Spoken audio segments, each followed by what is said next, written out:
کبھی ناکابندی کبھی دھمکیاں پھر مذاکرات کی بات۔ ٹرمپ کے بدلتے بیانات، ایران کے ساتھ مذاکرات کا دوسرا دور جمعے کو ہونے کا امکان۔ 36 سے 72 گھنٹوں میں مذاکرات ہو سکتے ہیں۔ پاکستان اب بھی ثالث کا اہم کردار ادا کر رہا ہے۔ اچھی خبر متوقع ہے۔ امریکی صدر ڈونلڈ ٹرمپ پر امید۔ ٹرمپ نے امریکی اخبار سے گفتگو میں کہا امریکی فوج کو ہر ممکن صورتحال سے نمٹنے کی ہدایت کی ہے۔ آبنہ ہرمز کی ناکابندی جاری رکھی جائے گی۔ تناؤ کے دوران سفارتی سرگرمیاں تیز کی گئیں۔ امریکی میڈیا نے وائٹ ہاؤس حکام کے حوالے سے دعویٰ کیا کہ ٹرمپ نے ایران کے ساتھ جنگ بندی غیر معینہ مدت کے لیے نہیں، صرف 3 سے 5 دن کے لیے کی ہے۔ ٹرمپ ڈیل کو جلد سے جلد چاہتے ہیں۔ ٹرمپ سمجھتے ہیں کہ ڈیڈ لائن کا دباؤ ایران کو مذاکرات کی میز پر لانے پر مجبور کرے گا۔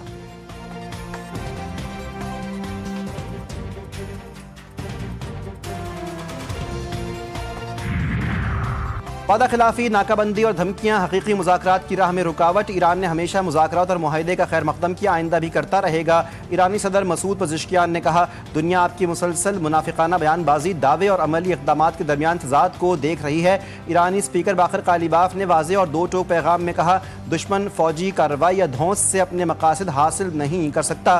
آگے بڑھنے کا واحد راستہ ایرانی قوم کے حقوق کو تسلیم کرنا ہے۔ کہا کہ بحری ناکہ بندی اور عالمی معیشت کو یرغمال بنانا جنگ بندی کو بے معنی بناتا ہے۔ تمام محاذوں پر کشیدگی کو روکا جائے۔ جنگ بندی کی خلاف ورزیوں کے دوران آبنہ ہرمز کو دوبارہ نہیں کھولا جا سکتا۔ امریکہ پابندیاں ختم کرے تو ایران فوری مذاکرات کو تیار، ناکہ بندی ختم ہو تو مذاکرات ہو سکتے ہیں۔ اقوام متحدہ میں ایران کے مستقل مندوب عامر سعید نے کہا امریکہ ناکہ بندی ختم کرے تو مذاکرات کی راہ ہموار ہوگی۔ واشنگٹن کے فیصلے سے مذاکرات کے مستقبل کا تعین ہوگا۔ ایرانی پارلیمنٹ کے اسپیکر کے مشیر مہدی محمدی کہتے ہیں کہ جنگ ہارنے والا فریق شرائط عائد نہیں کر سکتا۔ ناکہ بندی کا جاری رہنا بمباری سے مختلف نہیں۔ ترجمان ایرانی وزارت خارجہ اسماعیل بقائی نے کہا سفارتکاری قومی مفادات اور سلامتی کے تحفظ کا ایک ذریعہ ہے۔ جب محسوس ہوا سفارتکاری قومی مفاد کے لیے بہتر ہے تو اقدامات کریں گے۔ امریکہ ایران جنگ بندی میں توسیع کے بعد صورتحال کا جائزہ، پاکستان کا مذاکرات کے دوسرے دور کے لیے سفارتی کوششیں جاری رکھنے پر اتفاق۔ وزیر اعظم شہباز شریف کی زیر سربراہی اجلاس، جنگ بندی میں توسیع کے اعلان کا خیر مقدم۔ ذرائع کے مطابق پاکستانی قیادت ایرانی قیادت کے ساتھ رابطے کرے گی۔ وزیر اعظم شہباز شریف کی ایرانی سفیر رضا امیر مقدم سے بھی اہم ملاقات، امن کے لیے جاری مشترکہ کوششوں پر گفتگو۔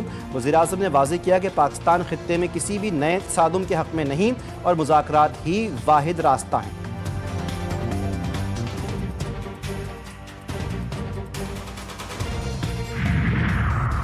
نائب وزیر اعظم اسحاق ڈار کی زیر سربراہی دفتر خارجہ میں اہم اجلاس، علاقائی صورتحال، عالمی پیش رفت اور آئندہ بین الاقوامی سفارتی مصروفیات کا تفصیلی جائزہ۔ اسحاق ڈار نے خارجہ پالیسی کے اہم پہلوؤں پر واضح اور متحرک حکمت عملی اپنانے پر زور دیا۔ اسحاق ڈار سے برطانوی ہائی کمشنر جین میریٹ کی ملاقات، خطے کی بدلتی صورتحال پر تفصیلی گفتگو۔ اسحاق ڈار نے امن کے لیے پاکستان کے سفارتی کردار پر روشنی ڈالی، پاکستان کی کوششوں پر اظہار اطمینان۔ اسحاق ڈار نے رابطوں کو فروغ دینے کے لیے پاکستان کی جاری کوششوں کو اجاگر کیا۔ برطانوی ہائی کمشنر نے امریکہ ایران مذاکرات میں پاکستان کے کردار کی حمایت کی۔ اسحاق ڈار نے کہا خطے میں امن کے لیے سفارتکاری ناگزیر ہے۔ اسحاق ڈار اور ترکی کے وزیر خارجہ کے درمیان رابطہ، مسائل کے پرامن حل کے لیے مذاکرات اور سفارتکاری کی اہمیت پر زور۔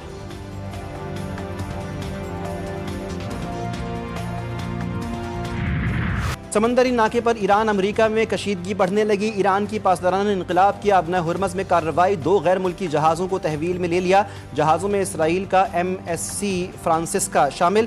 پاسداران کے مطابق یہ جہاز خفیہ طور پر آبنہ ہرمز سے گزرنے کی کوشش کر رہا تھا۔ ایرانی فورسز نے اپنی انٹیلیجنس نگرانی کے ذریعے جہازوں کی شناخت کر کے روک لیا۔ امریکہ کی سیز فائر کی ایک اور خلاف ورزی، ایرانی کارگو جہاز پر فائرنگ۔ برطانوی میریٹائم ایجنسی کے مطابق فائرنگ کے بعد جہاز سمندر میں ہی رک گیا۔ جہاز پر موجود عملہ محفوظ رہا اور واقعے میں کسی جانی نقصان یا بڑے نقصان کی اطلاع نہیں ملی۔ ماہرین کے مطابق ایسے واقعات جاری رہے تو مذاکراتی عمل متاثر ہونے کا خدشہ بڑھ سکتا ہے۔ اگر خطے میں لڑائی دوبارہ شروع ہوئی تو دشمن کو تباہ کن اور فیصلہ کن جواب دیا جائے گا۔ ایران کی پاسدارانہ انقلاب کی للکار، بیان میں کہا ایرانی افواج مکمل طور پر الرٹ اور ہر قسم کی نئی جارحیت کا مقابلہ کرنے کے لیے تیار ہیں۔ جنگ بندی کے موجودہ مرحلے میں بھی دشمن کی سرگرمیوں پر کڑی نظر رکھی جا رہی ہے۔ ایرانی فورسز دشمن کے اہم اہداف کو نشانہ بنانے کی بھرپور صلاحیت رکھتی ہیں اور کسی بھی ممکنہ حملے کا فوری جواب دیا جائے گا۔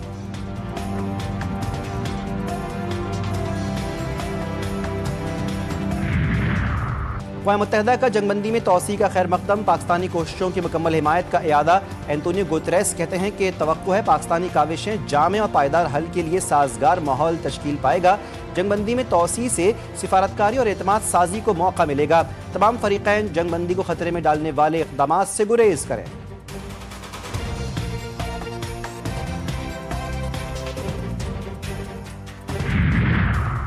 مشرق وسطی کی صورتحال نازک موڑ پر، سب سے بڑی ترجیح ہے کہ دوبارہ کشیدگی کو بڑھنے سے روکا جائے۔ ترجمان چینی وزارت خارجہ نے کہا، سفارتکاری کے ذریعے تنازعات کو حل کرنے میں فریقین کی حمایت کرتے ہیں۔ بیجنگ اس معاملے میں اپنا تعمیری کردار جاری رکھے گا۔ روسی وزیر خارجہ سرگئی لاروف نے کہا، ایران کو جھوٹے وعدوں پر ترخایا گیا، اسے دھمکیاں دی گئیں، دلاسے دیے گئے، لیکن حقائق پر بات نہیں کی گئی۔ برطانیہ کا جنگ بندی میں توسیع کا خیر مقدم۔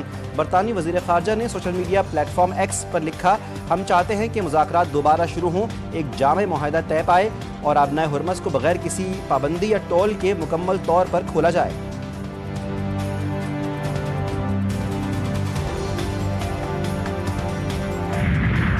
آبنائے ہرمز میں کشیدگی کی وجہ امریکی جارحیت قرار، ایرانی وزیر خارجہ کا اطالوی ہم منصب سے رابطہ۔ عباس عراقچی نے کہا، عالمی معیشت کو پہنچنے والے نقصان کا ذمہ دار امریکہ ہے۔ امریکہ نے ایک آزاد ملک پر حملے کیے، ایران نے اپنی سلامتی کے لیے بین الاقوامی قوانین کے تحت اقدامات کیے۔ اطالوی وزیر خارجہ نے خطے میں امن اور استحکام کی بحالی کی ضرورت پر زور دیا۔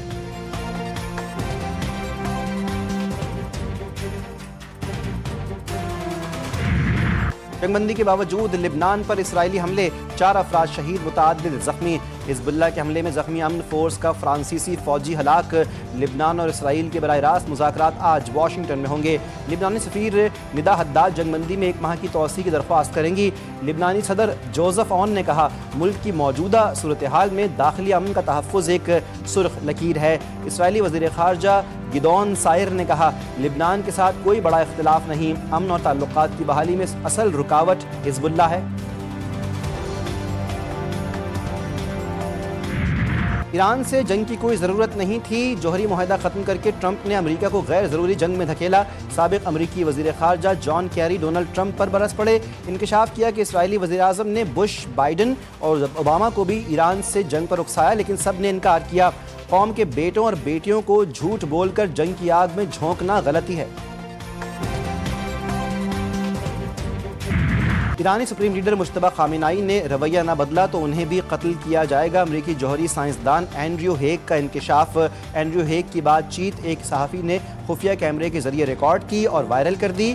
اینڈریو ہیگ نے صحافی کے سوال پر ایران میں بچوں کی اموات کا اعتراف کیا، کہا، جنگوں میں بچے مرتے رہتے ہیں، امریکہ کا جوہری ہتھیار استعمال کرنے کا کوئی منصوبہ نہیں۔ قومی ٹیم کے آل راؤنڈر محمد نواز پر ڈرگز کے استعمال کا الزام۔ T20 ورلڈ کپ میں محمد نواز کا ڈوپ ٹیسٹ مثبت آیا۔ انٹرنیشنل کرکٹ کونسل نے پاکستان کرکٹ بورڈ کو آگاہ کر دیا، محمد نواز ICC میں جواب جمع کروائیں گے۔ پاکستان کرکٹ بورڈ نے محمد نواز کے خلاف انکوائری شروع کر دی۔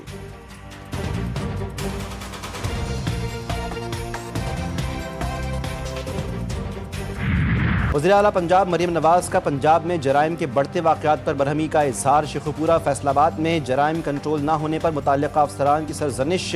وزیر اعلیٰ پنجاب کی زیر سربراہی جرائم کی شرح میں اضافے پر ہنگامی اجلاس۔ مریم نواز نے کہا، جرائم کی شرح میں اچانک اضافے کا رجحان شرمناک اور فکر انگیز ہے۔ کافی محنت کے بعد پنجاب کو جرائم سے پاک کیا، غفلت کی گنجائش نہیں۔ قتل، ڈکیتی، اغوا، گمشدگی جیسے واقعات کا بڑھنا ناقابل برداشت ہے۔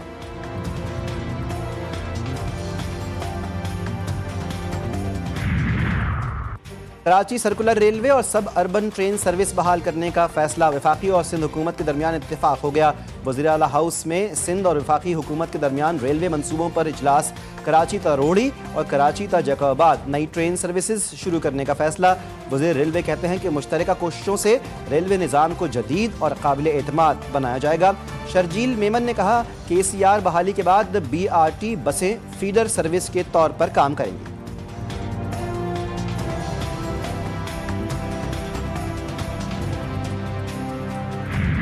کراچی میں ایک اور معصوم بچے کو ٹریلر نے کچل دیا۔ لانڈھی داؤ چورنگی کے قریب ٹرک کی ٹکر سے 7 سالہ بچہ جاں بحق۔ پولیس حکام کے مطابق حادثے کے ذمہ دار ڈرائیور خالد کو گرفتار کر لیا ہے۔ 6 ویلر ٹریلر کو تحویل میں لے لیا۔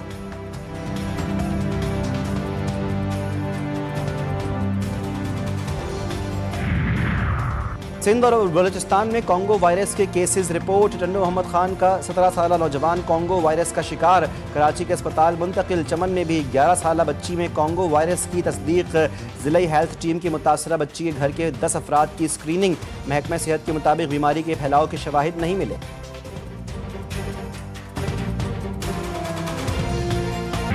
چین کا خلائی مشن کے لیے 2 پاکستانی خلابازوں کا انتخاب۔ محمد ذیشان علی اور خرم داؤد کو خلائی سفر کی کٹھن تربیت کے لیے منتخب کیا گیا۔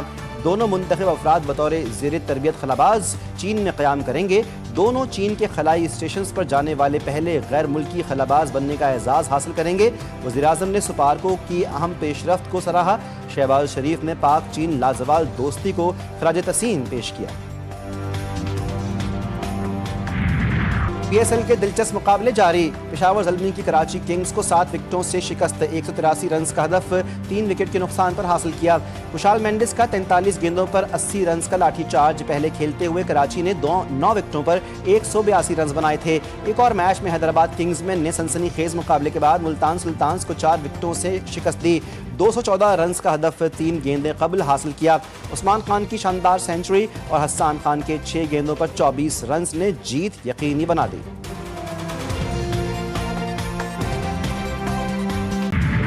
اور کراچی کے آرٹ گیلری میں فن اور احساس کی دلکش دنیا، خواتین کے جذبات اور احساسات کو خوبصورتی سے کینوس پر اتارا گیا۔ فنکاروں نے معاشرتی موضوعات کی عکاسی کی، ہر تصویر اپنے اندر ایک مکمل داستان سمیٹے ہوئے دکھائی دی۔